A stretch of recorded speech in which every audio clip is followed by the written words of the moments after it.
yo tenía 120 kilos más de lo que mi cuerpo está preparado para soportar. Después que yo me operé, estuve mal yo porque se me hizo una fístula, lo cual era lo más esperable para una persona que destruyó su organismo de la manera que yo lo hice.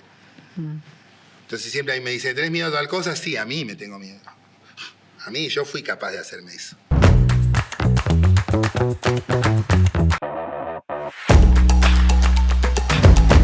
Bienvenidos a Más Gente. Hoy vamos a conocer a una artista singular, muy especial, súper talentosa, actriz, comediante. Comenzó en el under y luego, con el correr del tiempo, obtuvo reconocimientos dentro de la radio, la televisión y, por supuesto, el teatro con su unipersonal Costa Presidente. Démosle un aplauso a la gran Costa. ¡Bravo, bravo, bravo! Es que lo de Es Costa Presidenta, ¿verdad? Claro, porque el chiste es ese. Se viene la primera escena, yo no sé cómo, el monólogo empieza diciendo cómo llegué hasta acá. Y le digo, es fácil. Acá en Argentina toda la gente cuando vota nunca dice a quién votó. Y cuando le empieza a ir mal dice, yo no voté. Luego se juntaron todos los que no me votaron y acá estoy. Entonces el chiste es que en mi gobierno todo es con A. Porque viene de, cuando yo empecé en el under, había... en vez de decir tesoro, los transformistas decían tesora, ciela. Todo era con A, con A, con A, con A. Era otro mundo, ¿no? Entonces, a mí me quedó eso. Entonces, el chiste que yo hago todo el tiempo, aparece Dios y me dice presidente, le digo presidenta. Primera. Es un cosa. Y un poco joder con esto de cosas que la gente no está ni en el texto, ¿no? Son cosas que yo me construyo. Pero esto de, viste que hubo tanto lío con el lenguaje inclusivo. Sí. Entonces, presidente es inclusivo porque es con E. Claro. Entonces, no, presidenta. Porque es lo que yo digo siempre. Yo no he luchado tanto en mi vida como para que me llamen con una E. A mí me llaman con una A. Claro. Y ahí se terminó. Vos sabés que a mí me cuesta el lenguaje inclusivo. Y como soy comunicadora y no lo puedo usar bien, o sea, y me equivoco todo el tiempo, no lo uso. No, a mí me ¿Vos qué parece pensás que de eso? A mí me parece que hay realidades que habita el inclusivo. El lenguaje es algo dinámico en la historia de la humanidad. Me parece que hay lugares donde es aplicable y hay lugares donde no. Okay. Hay lugares donde vos te das cuenta que está impuesto. Hay gente muy ignorante que dice que no debería existir. Y sí debería existir porque también ahora descubrí que hay una cosa que se llama argot, que yo no sabía lo que era, me enteré el domingo. ¿Me lo contás? Es así. Es un lenguaje propio de una comunidad y lo que te constituye como comunidad es ese argot. En la época del proceso aquí, las chicas trans, que ni siquiera eran chicas trans, eran los travestis, cuando iban presas, le empezaron a crear un idioma que solo conocían, o sea, solo lo conocías si eras de la comunidad. Entonces ellas hablaban en los calabozos entre ellas y la policía no entendía. Como en códigos. Claro, sería un código. Bueno, entonces un argot es un lenguaje que cuando vos lo repetís te hace formar parte de esa comunidad. Ese lenguaje que se llama carrilche pasa a los shows, al transformismo. Entonces en los camarines yo escuchaba que todas hablan, se dice carrilchear, y tenés que hacerlo rápido, porque si no el otro lo comprende. Entonces yo un día escucho que una le dice a otra, ¿dónde está la cadulcri? Y yo digo, ¿qué será cadulcri? Cadulcri es peluca. Entonces, cuidado no se dice cuidado en este lenguaje, se dice doda. Entonces por ejemplo, iban cruzando, venía la policía, las iba a llevar presas, decían doda con la sidilcri, salían todas corriendo. Porque si vos decías pilsop, porque el lenguaje es, vos das vuelta la última sílaba de la palabra y le agregás IL. Wow. Entonces, no, hay que ponerse dicen las maricas Te digo somos que brutas. no sé si llego, Costa. No, entonces la mesa... Es un mecanismo de defensa. Pero claro, O sea, entonces la ahora mesa se dice silmes. Silmes. El vaso se dice silvas. Ok. Sin luz. La sin luz, claro. Ahí ¿Viste voy. que lo entendiste? Bueno, primero, ahora nos reímos, pero me imagino que a las Eso es chicas resistencia. travestis de aquella época, esto fue un mecanismo de defensa, la creación de este lenguaje, el argot. Claro, por eso que no me vengan a mí los ministros de educación y etcétera, que el lenguaje es algo dinámico, se crea, nos hace pertenecer y a nosotras este lenguaje nos ha salvado. Nos hizo sobrevivir. Pero claro que sí. El tema es cuando los policías empezaron a entender el lenguaje de las travestis, claro. pues entonces era que ya estaban involucrados. Involucrados desde diferentes maneras. Desde la las corrupción, horribles desde la y desde prostitución. las Claro. otras. Y desde lo bueno Y también. desde lo bueno también. Porque si no, yo siempre termino diciendo, Claro, no todos. todas las instituciones que a mí toda la vida me persiguieron son las que yo termino defendiendo. Habrá habido policías buenos y policías malos, como hay travestis buenas y travestis malas, como hay periodistas buenos y hay operadores políticos, hay de todo. Sí. Me encanta tu mensaje. A todos nos gusta que ocupes este lugar dentro de la representación de la diversidad en los medios de comunicación. Creo que es necesario tener una persona como vos, una Costa, que se anime a decir las cosas con tal claridad. Yo te iba a presentar, ¿sabes qué? Como la patrona del decir. Porque tenés un decir lindo y un decir claro y en un canal de comunicación que todos podemos entender. Así que yo te quería presentar así y no me salió tan así. Cuando yo era chica y contaba historias, mi abuela me decía que yo estaba inventando. Ella decía, me estás haciendo un cuento, me estás haciendo un cuento, me estás haciendo un cuento. Cuento deriva en cuentera, termina en contadora. Cuando yo me vengo a vivir a Buenos Aires, mi papá había estudiado para ser contador, pero no se había recibido. Papá era un hombre muy bipolar y muy inteligente. Entonces era muy difícil, pero era brillante, papá. Entonces él trabajaba en las empresas y siempre trabajaba en la parte contable, porque era muy rápido con los números. Entonces, en varios lugares que él laburaba le decían el contador, el contador. Y yo nunca lo escuché a papá corregirlo así, decirle no soy contador. Entonces, por ahí, yo de chiquita vivíamos en un barrio y mi hermana y yo decían los hijos del contador, claro. Decían, ¿no? Pasan los años, yo me vengo acá a Buenos Aires y me pongo a estudiar en la UBA, contador. Claro, mira vos. Entonces un día en una sesión de como terapia... por herencia. Claro, y como para que en un título exista el contador Costa de alguna manera, toda esa ilegalidad con la que yo me crié. Entonces, cuando yo me di cuenta que el título no era para mí, sino era reparar el pasado de este hombre, nunca más volví a la UBA. Pero yo hoy vivo de contar historias. Sí. De alguna manera, esa que contaba y era chiquita, Costa la contadora existe. Y ese es el elogio bonito que vos me hiciste. A mí me gusta contar. Y yo sé, y no es falsa modestia, que tengo una manera de contar que es a lo sumo interesante. Costa, la calle Corrientes, ¿qué significó para vos? Porque vos trabajaste muchísimo en el under, gastaste todos los tacos posibles en todos los escenarios del universo queer porteño y hiciste un traspaso a show propio. ¿Era un sueño tuyo? Yo la primera vez que trabajé en calle Corrientes trabajé como asistente, como vestidora. Yo era asistente, yo subía los cierres, yo planchaba los pantalones de los bailarines. Literalmente. ¿En qué teatro? En el Teatro Premier, que es el mismo teatro que estoy ahora. Por eso cuando yo cuento las historias dicen, esta está inventando, no puede ser. Cuando yo armo este show se iba a hacer en otro teatro. En otro teatro. No tenía nada que ver, pero terminó decantando ahí. Yo había vuelto de Mar del Plata, había vuelto sin un peso, estaba viviendo en la calle, llamo a un amigo mío, y Diego Moyano, que es mi gran amigo, mi familia, me lleva a vivir con él.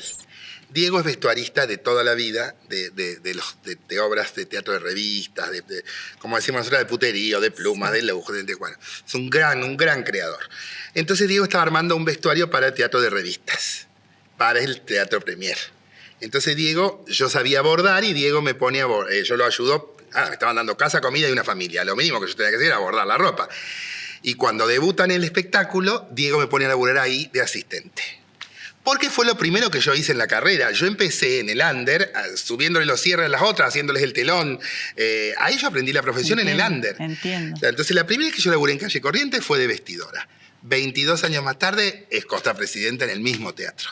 Yo voy, un 24 de junio, pero del año 35, en Colombia, en un accidente de avión. Pasaron a otro plano, se fueron a otro mundo. Y hoy yo tengo el honor de poder traer a este escenario los versos de Alfredo de Pena y la música de Carlos Gardel, que escribió la canción más hermosa de la historia de la humanidad. El día que me quieras. Oh, David, fue el primer tango que sirve a los 6 añitos. El día que me quieras, no más que armonía. Será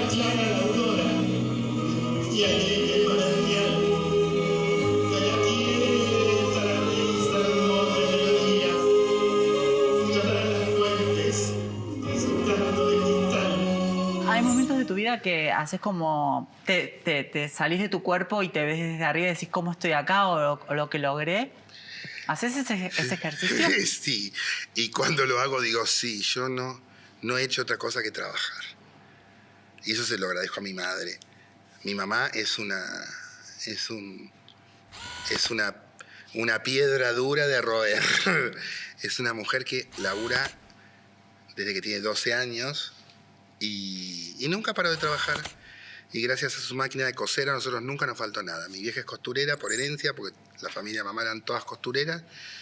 Los varones albañiles, las chicas costureras, porque mi abuelo Antonio era albañil y la abuela Urbana era costurera. Gracias a esa máquina de coser, en casa, en todas las familias de ellos, jamás faltó nada. Y mi vieja ahora, que tiene casi 80, dejó de trabajar, pero porque entraba con unos quilombitos de salud propios de la edad, ¿no? Nada grave. Pero si no, trabajaba hasta hace poco con la hermana. El tema de esto de la aceptación, de la búsqueda de la aceptación, especialmente del nido donde que no va a estar sale, nunca. ¿no? Nunca. Porque no la tuvimos. Y no hay que culpar a nadie. Yo no sé si yo como mamá o como papá tuviera un nene o una nena trans, si podría haberlo entendido, comprendido, aceptado, amado. Ellos, mis viejos, me quisieron como pudieron. A veces muy bien y a veces no. Pero bueno, no hay... Charly García, no existe una escuela que enseñe a vivir. Claro. No debe haber sido... No, o sea, yo una vez lo hablé con mi mamá para un cumpleaños mío. Yo estaba en San Pedro y le pregunto, me dicen... Cuando vas hacia los lugares te dicen como homenaje, ¿dónde querés ir? ¿Qué querés hacer? Y le digo, quiero estar sola en la iglesia. La secretaria de Turismo me mira y me dice, ¿qué? Le digo, quiero estar sola en la iglesia. Quiero estar un rato sola en la iglesia. Entonces me quedé sola en la iglesia, recorrí toda, que es una catedral preciosa. Me subí al techo de la iglesia. Salgo después se celebra la misa y el párroco me dedica la misa, me bendice. Fue un momento muy lindo.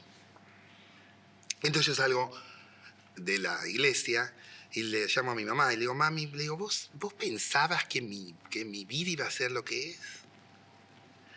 Entonces me dice, mira, hija, para mí fue muy difícil criarte. Me dice, yo no te entendía, Dice, vos hacías preguntas que yo no tenía respuesta. Vos tenías planteos que yo nunca entendí. Vos tenías necesidades que yo no supe cómo cubrir. Pero dice, eso fue muy, muy sanador para mí. Me dijo, todo lo que vos tenés te lo ganaste por trabajadora. Y es cierto, y no es que me estoy haciendo un homenaje. Yo no tengo ni una tía, ni una prima, ni una amiga, ni un padrino, ni nada. Yo he tenido buena gente, como Santi en la televisión y en la radio, como Lizzy, como mis artistas del under. Estamos hablando de Santiago del Moro. Claro, haces un éxito todas las mañanas desde hace muchos años. Entonces, como Lizzy en el under, como nos conocimos en el under, como Lizzy siendo figura me ha presentado a otras figuras, pero como los artistas del under míos, amados, adorados, que no han transitado como yo el camino de la popularidad, pero que me enseñaron todo lo que yo sé. La otra vez fui a ver una obra de teatro y me preguntaban quién había sido como mi angelito de la guardia y yo justo estaba con esa persona. Entonces le digo, ella. Entonces, hay que ser agradecida en la vida. Hay gente que te ha hecho, o me ha hecho, nos ha hecho para no, y eso nos sirvió para un sí. Y también hay que agradecerlo. Sí. Yo trabajaba con dos con dos que no nombramos. Claro, que no... Yo hablaba en el show para que ellos se cambien, no porque les pareciera interesante que yo hablara. Y cuando ellas dos estaban listas me hacían... O sea, les estás haciendo tiempo. ¡Claro! Pero yo no lo puedo... Yo por eso soy tan extremadamente respetuosa del trabajo del otro y del tiempo del otro. Porque yo me crié en esos lugares duros de laburar, claro, donde había que imponerse, donde... Y pagar el derecho de piso. Sí, hasta que un día me cansé y no pago más nada. Pago mis impuestos. Ahora ya. No. Pero no le hago a nadie pagar el derecho de piso. Okay. Eso yo aprendí. Eso se agradece y está bueno. Porque viste que también se corre ese rumor de que las personas trans, las que estamos como más ubicadas en el medio, tenemos como bajadas con otras nuevas y para nada. Creo que vos sos un ejemplo, claro, porque ella me ha dado trabajo a mí. Hay una que me odia, que dice que yo no la dejo surgir a ella. Pero no y es yo le dije, pero nena, decíselo a la cámara, Costa. No. Digo, nena, no, ¿será que no? A veces Que a veces les cuentan historias en este es medio. preferible pensar que hay otra mala que no te permite que decir, ¿qué hago yo? No nací para esto, no tengo talento, Claro. tendré talento para otra cosa. A lo mejor tengo que hacer torta, no estar delante de una cámara. ¿Entendés? Y por ahí es maravilloso haciendo Claro, pastelería. pero... O como yo, o sea, si a mí vos me pones a conducir un noticiero, no serviría, porque a mí no me gusta dar malas noticias. Claro, sí. Sí transito los lugares de la profesión de la mejor manera que puedo y la manera más profesional. Pero si vos me pones a mí a conducir un certamen de Bake Off, no entiendo nada, no podría. Ahora, si me pones a conducir un show que entran maricones, saltan, hay chicas travestis con plumas, ¡ay, eso lo voy a hacer mal, porque es lo que hice toda la vida! Cuando yo en la pandemia me mandan a la calle a hacer los móviles en el programa de Vero Lozano, yo tenía que hacer juegos con la gente, todo. Y un día viene el productor y me dice, que al final manejás mejor esto que cuando estás... Y le digo, sí, es lo que hice toda la vida. Laburar con la gente así, mirándola a la cara. Costa, Costa presidenta de alguna manera es un juego, pero también podría llegar a ser una expresión de deseo, ¿no? Falta mucho para que en Argentina pueda existir una presidenta o una persona trans o una persona de la divergencia representándonos. Sí, falta todavía. Falta. Así como nuestras ancestras han dejado la vida para que tengamos una ley de identidad de género, para que haya matrimonio igualitario, para que ahora exista una ley de cupo laboral trans que no se cumple como debería. Y no, sí falta evolucionar, porque todavía está el rótulo. Sí. Todavía está o sea, nosotras somos dos minas que estamos charlando. Sí. Pero para afuera son dos trans que están charlando. Falta eso. Pero antes éramos dos trabas que estábamos charlando. Antes claro, entonces falta. No está muerto quien pelea y la única lucha que se pierde es la que no se realiza. Hemos logrado mucho más las chicas que nos anteceden, pero también nuestra presencia desde los medios ayuda, que esto es lo que yo lo digo siempre.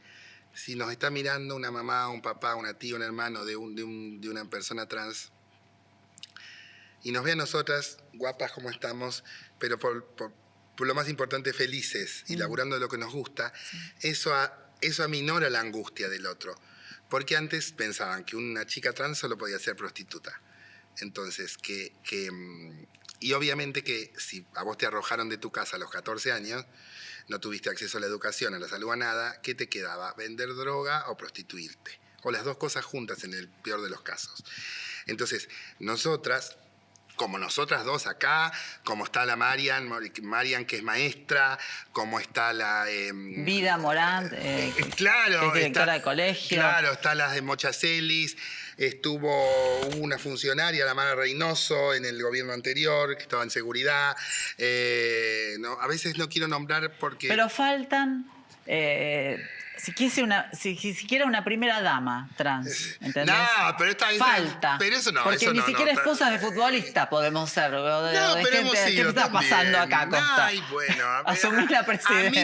A mí no me... Por ejemplo, a mí nunca en el amor me ha ido bien. Hablemos del amor si es una asignatura Es como decía pendiente, Tita ¿o qué Merelo, pasa? del amor yo solo sé que más de un gil dejé de a pie. Eso seguro. Sí, pero yo nunca sentí que el hombre... Yo habitaba las necesidades de ese hombre, pero nunca yo sentí que me mirara a los ojos, me dijera te amo a mí. Nunca pasó. A ver, acá me siento como representada. ¿Vos no sentías que te decía te amo a vos, persona, Sí, Costa? nunca. Pero que se lo decía a lo que vos representás. Sí, a mi casa, a mi cama, a mi auto. Yo creo que a veces los hombres tienen un tema con nosotras. Se enamoran de lo que representamos. A mí una vez me dijeron, vos sos la fantasía perfecta. Claro, Yo cuando le hice así, lo saqué de mi cama. Claro, sí, pero es eso. Pero yo quería que me ames a mí, no que no a mi no Bueno, soy una pero fantasía. no. Pero ojo, no sé si no sé si en una relación heterosexual no pasa lo mismo. Y No puede es que el ser. otro cubra las necesidades del otro y se aman. No lo sé. Y no saben. No experimenté, yo no me sentí nunca amada por un hombre. Nunca. Pero O sea, y de hecho, pero todo viene con el rollo de mi padre. ¿Eh? Yo no sé Eso. si mi papá, si estuviera vivo, me podría decir hija. Mi papá me quería con locura. con locura, pero a su hijo Gonzalo. No sé si a mí, ¿eh? ¿Cómo era tu casa? Cuando vos expresabas tu forma de ser, ya te expresaste desde pequeña. Yo cuando iba al jardín, el pintorcito era mi vestido, pero yo nunca me lo planteé. No es que a mí me parecía que, no, los nenes tal cosa, yo era eso. Y no, siempre fue muy resistido en ese punto, pobre, no podían hacer algo mejor. ¿Te ¿Saben? encontraron alguna vez haciendo algo que realmente te representaba? ¿Qué sé yo? Pintándote los labios, no sé. Claro, cuando yo me empecé a pintar a los 13, ahí papá fue un día de... fue un día que él me dejó como de... él me dijo, a partir de hoy, usted no tiene nada que hablar conmigo, si tiene que ir a algún lado le pide permiso a su madre. Lo inmundo del sistema era que yo le decía, mamá, ¿puede ir a tal lado? Y ella me le decía, Roberto, Gonzalo puede ir a... O sea, era todo mal pedo. Un Era todo... teléfono. Entonces sí, un día, era verano en Córdoba, yo usaba un maquillaje cremoso que se llamaba Angel Face con pato cremoso. Era una pasta naranja que quedaba solo naranja.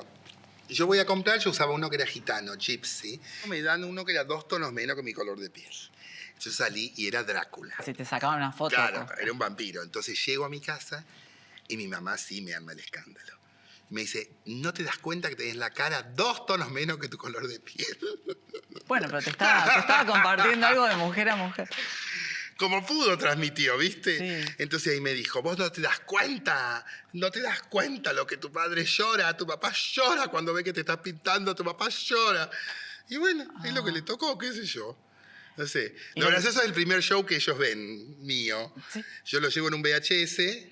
Fue en el 2003. A ver. Ahí. ¿Y tu papá se fue al cielo en qué momento? Papá se fue en el 2005. Pero yo llevo el VHS a Córdoba, ven todo el show. Y yo en el show hacía de Graciela Alfano. Entonces estaba en una peluca rubia. Entonces cuando termina el show, ven todo el show y mi mamá dice, ay, no saliste, qué lindo el espectáculo, pero vos no apareciste. Y mi papá dice, es la gorda rubia esa que está ahí, ¿no la ves? O sea, ¿cómo pudieron? ¿Qué sé yo? ¿Y cómo se manejaba en ese tiempo esto de no odiar a los padres? ¿Las personas trans tenemos una paciencia extra? La tenemos que tener. Pero por eso después viste que dicen que estamos locas. Y sí. Bueno, Por nos morimos suerte. también bastante temprano. Y sí, eso ves, sobre eso hay que laburar. Sobre el acceso a la salud. La ley integral trans tiene que ser reparación. No le cuesta nada al Estado hacerla. Se gasta tanto dinero en cosas que de verdad no son importantes. En reparar, en las chicas que sobrevivieron, las chicas que el Estado mató, que desapareció, que prostituyó, que banalizó. Entonces, no cuesta nada. Y no son muchas, ¿eh? Las chicas trans tienen una esperanza de vida de casi arañando los 40 años. ¿Por qué? Y bueno, ¿por qué? Porque no tuvieron acceso a la educación, porque terminaron en la calle, porque terminaron presas de un sistema, porque hasta que no hubo ley de identidad de género, había muchas chicas que no iban al médico, porque la ley dice que a vos cuando te llama el médico te tiene que llamar por tu apellido. Sí. Pero no lo hacían. Ese es un protocolo. Claro, lo hacían a propósito, entonces te decían tu nombre de origen. Pero todavía pasa, los otros días mataron a una chica en La Plata y el diario puso el nombre.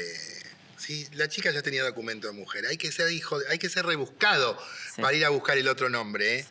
hablando de esto del Estado, ¿qué pasa con el Estado? Porque es violencia institucional cuando el Estado no controla las leyes que se sancionaron. Que ellos mismos lo hacen. ¿Qué es lo que pasa? ¿Qué sentís que pasa? ¿No hay voluntad política? Pierden tiempo la diversidad. Sí, se utiliza, pero bueno, si se utiliza y tenemos los beneficios, gracias, no me importa. Vos me das, yo te doy. Pero sí se perdió tiempo con un documento no binario que le sirvió a 20 y las chicas otra vez están esperando. Y los chicos trans no tienen acceso a su tratamiento porque no hay hormonas en los hospitales. Y no es como dice alguna fresca, les pagan por ser trans. No, sabés lo que es la vida, mamita. ¿Porque escasean las hormonas? Claro, y también escasean los profesionales que están formados, pero como escasean los fiscales con perspectiva de género, y una mina va toda cagada a palo y le dicen lesiones leves, claro. Y el femicida en potencia sigue suelto. Les dictan a las chicas, les dictan una perimetral y el mierda vive a la vuelta. Claro, sí. Ni controlan eso. Entonces, falta una capacitación en género en el Estado en sí mismo. En el caso nuestro, yo tengo un caso muy cercano, un nene trans, tiene 16 años, quiere empezar su transición, y el psiquiatra le dijo a la mamá, no le crea mucho, esto es más una psicosis que otra cosa, ¿eh? Pero, por favor. O sea, y ese tipo está puesto en un hospital público y es el que autoriza no el tratamiento de la gente. Yo quería, por supuesto, prender la sala. Iba a decir prender fuego, pero era muy fuerte. Sí, entonces, aparte vos sí lo llevas a prender. Claro. Pero entonces me dijeron, otras chicas me dijeron, primero, ocupate del nene. ¿Qué es lo más importante? Después vemos qué se hace con ese médico. Pero también yo he participado. Una vez hubo en un hospital público un nene trans se quería hacer la mastectomía, sí. ¿No? Y le querían sacar una primero y otra después.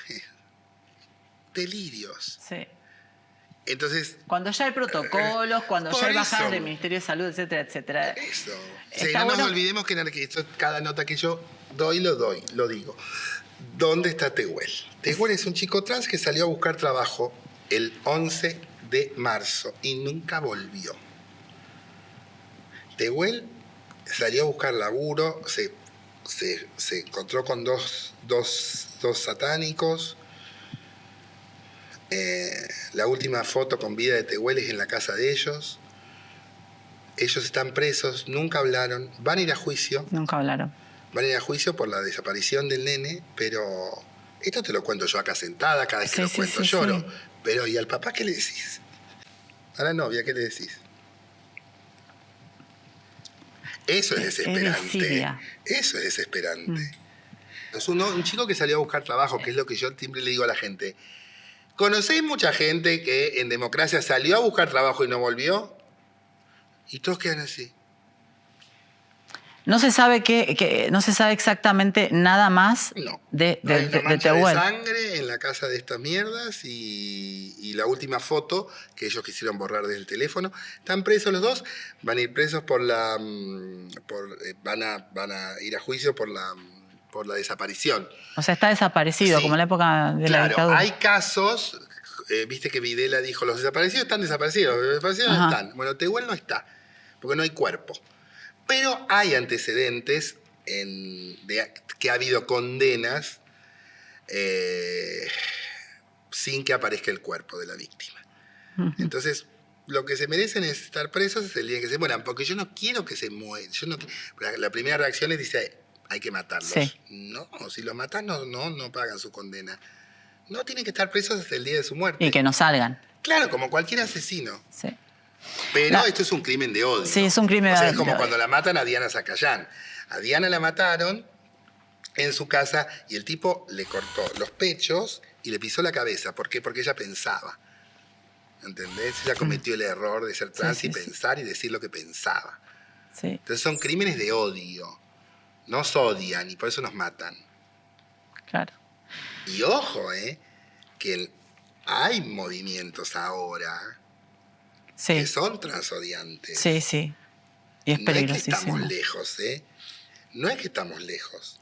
La contracara de la violencia transodiante en un dato que me resultó curioso, es que en Argentina es el país que más consume pornografía Ay, claro, y sí, trans, y gay, sí, porque LG. por eso nos matan. ¿Cómo se explica esto? Porque todo eso es... Pero a mí me ha pasado de estar en la cama con un caballero, con un muchacho, y que terminar la relación sexual y que es así. Como se dan cuenta, vuelven a su mundo de mierda, no el mío. El mundo de la fachada. Claro, pero no está mal. O sea, yo también puedo terminar de tener sexo con alguien y que no me haya gustado. Porque tampoco es que una es la Mata Hari. Pero vos te das cuenta que les produce un rechazo. Yo digo siempre, nos putean de día y nos desean de noche. Porque yo no tengo mambos con la sexualidad del otro.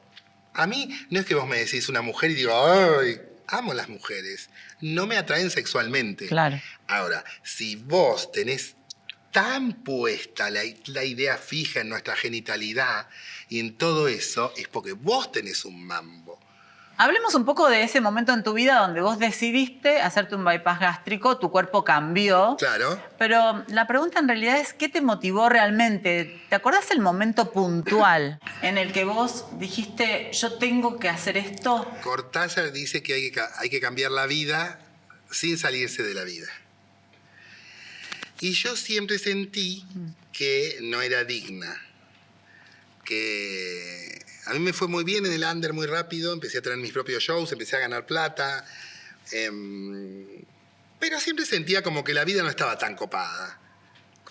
¿Pero tenías ganas de morir o...? Una persona que convive con 192 kilos a diario, muchas ganas de vivir no tiene. Se llama depresión enmascarada. Entonces,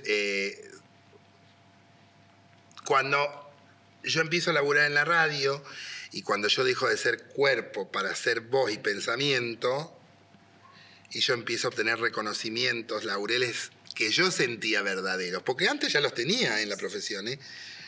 Entonces yo digo, ¿hasta cuándo voy a joder yo con la vida?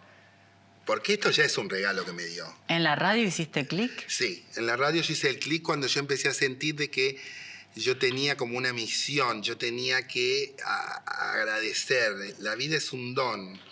Y si Dios decidió este destino para mí extraordinario, o sea, fuera de la norma, Sí. yo tenía que hacerle honor a eso. Yo engordé cuando tenía 4 o 5 añitos. Siempre cuento la primera vez. ¿Viste cuando te dicen, si volverías al pasado, qué cambiarías? Claro. El día que yo en lugar de un alfajor guardé 2 en la bolsita y me fui al jardín. Y yo empecé a comer por 2. ¿Pero ese día lo cambiarías o pensás que hubiera sucedido igual más adelante? No, ese día yo lo hubiera cambiado. O sea, Ok. como... ¿Lo recordás mucho? Claro, o sea, el ese cerebro día? adicto es el cerebro adicto. Yo soy adicta a todo. Lo que pasa es que el objeto de mi adicción fue por el lado de la obesidad. Pero sí. ¿Pero sí. qué dijo? ¿Cuándo dijiste basta? ¡Basta! ¡No me muero más! Sí. Un día que me levanté y dije, hoy es el día. Y fui al médico. Ya una médica me había echado de su tratamiento. ¿Te había echado? Claro, me dijo, basta. Basta. Por las fluctuaciones. Yo bajaba 20, engordaba 40, bajaba 30, engordaba 60 y así tú. Entonces ella, por eso yo la adoro, y la nombro siempre, es la doctora Ana Laura Cascú, me dijo, basta, yo fracasé con vos. Y yo le dije, no, yo fracasé, no, me dice. Evidentemente mi tratamiento con vos no funciona. Vos me venís a ver cuando ya no podés respirar. Mira. Cuando bajás y volvés a respirar, desapareces. Y yo no puedo ser cómplice de esto. Claro. Entonces me dijo ella, vos tenés que buscarte otro profesional que te ayude. Y ahora con este cuerpo nuevo, que me imagino que también habrá sido redescubrirte, ¿no? Porque Sí, el cuerpo pero ha cambiado. pero la lucha es para siempre, Celeste. Seguro, pero me refiero a que, ¿cómo, por ejemplo, expresás tu ser con la ropa ahora? Y bueno, la ropa es un lenguaje. Porque antes por ahí te limitaba, digo, no sé. Antes yo me ponía lo que había. Hablemos de cómo te expresás hoy con respecto a la ropa. No, pero antes me ponía lo que había. De hombre, de mujer, de pájaro, de lo que me entraba, Ok. me ponía. Pero por eso yo tenía un sobrepeso, por eso no es que yo tenía 10, no, yo tenía 120 kilos más de lo que mi cuerpo está preparado para soportar. Entonces, después que yo me operé, estuve mal yo porque se me hizo una fístula, lo cual era lo más esperable para una persona que destruyó su organismo de la manera que yo lo hice. Entonces siempre a mí me dicen, ¿tenés miedo a tal cosa? Sí, a mí me tengo miedo. A mí, yo fui capaz de hacerme eso. Entonces, la frivolidad, pero bien entendida, de poder mirar y decir, esto quiero. O de pensar, ahora viene una entrega de premios. Entonces ayer llamé a mis chicos de Casa de Muñecas y empezamos a pensar el look. Y la comodidad de también haber encontrado gente amorosa, como una marca que se llama Licol, que me vestían cuando yo tenía 200 kilos, que nadie me quería vestir cuando yo empecé en la tele. Pero no por gorda, por travesti no me querían vestir, ¿eh? Uh-huh.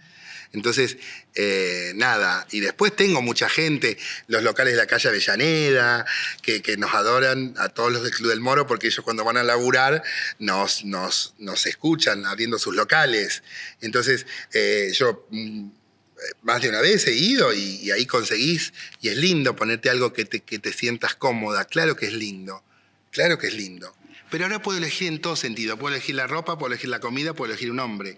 Yo antes me acostaba con el que quería acostarse conmigo, no con el que yo quería. Si él quería, yo accedía. Entonces, eso es lo que cambió. Eso es lo que cambió, que yo ahora elijo. Y estoy en un momento, porque la obesidad es una enfermedad que cursa con recaídas. Tuve una recaída fuerte y ahora volví a la senda y esto es para siempre. Esto es lo que a mí me tocó. Es una adicción como el que juega, como el que... Pero te controlas, lograste lo más que autocontrol. puedo y hago mis controles médicos, lo más que puedo. Dentro de lo que me tocó, lo que puedo. Porque abrazas la vida, Costa. ¿Qué hay ahí? Eso te iba a preguntar. Ahí hay un sobre. Es nuestra pregunta más gente. Te invitamos a que la abras y la leas. Bueno, tiene mi nombre, o sea que está hecha para mí. Bueno, dice, ¿qué ves hoy cuando te mirás al espejo? Yo siempre digo, es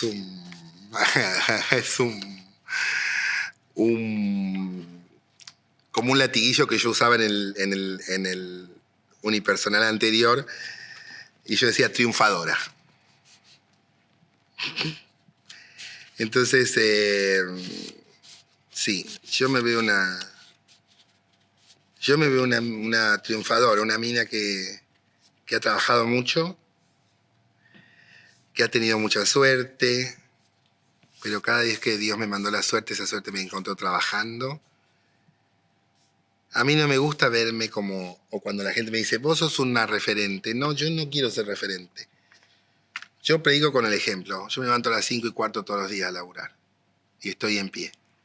La diferencia es que yo voy a laburar un lugar divino, donde me tratan bien, donde me consideran, me elevan, me hacen sentir que soy mi mejor versión. Pero yo me agradezco. Yo me armé. Literalmente, me armé. Me armé para salir a luchar. Y Tita Merelo decía que la vida le da pelea a los fuertes. A los débiles ya se las ganó de mano. Te agradezco mucho, Costi. No sabía yo que iba a ser un espacio tan agradable. Pensé que íbamos a transitar a otros lugares. Yo te agradezco a vos te agradezco a vos por tu amabilidad. Una vez terminó un show y viene un señor que yo admiraba mucho y le digo, ¿qué te parecí? Me dice, sos muy amable. Y yo dije, ay, qué feo. Me dice, no. Me dice, sos amable. Sos amable. Entonces sos muy amable, muy amable. Yo siento que esto lo tenía que hacer. Era un pendiente entre nosotras, sí. Te deseo mucha felicidad en tu vida, que el espejo te devuelva lo que vos siempre soñás, el éxito ya lo tenés y todos te queremos. Así que, gracias. Nada, Costi. Y agradezco a la gente de Gente, que es un lugar tan anhelado desde toda la vida. Yo la primera vez que me llamaron de gente para una tapa de revista, de la tapa de personaje del año, Sí. casi me desmayo. Entonces o la primera nota, y bueno, entonces es un lugar anhelado, y yo celebro que en Gente haya un espacio para la diversidad, para que desde el otro lado puedan escucharnos desde un lugar más amoroso, más comprensivo, así que gracias también a la convocatoria. Muchas gracias. Vamos a darle un aplauso fuerte a Costi. Y a ustedes los espero en la próxima con muchos más episodios de este maravilloso ciclo Más Gente.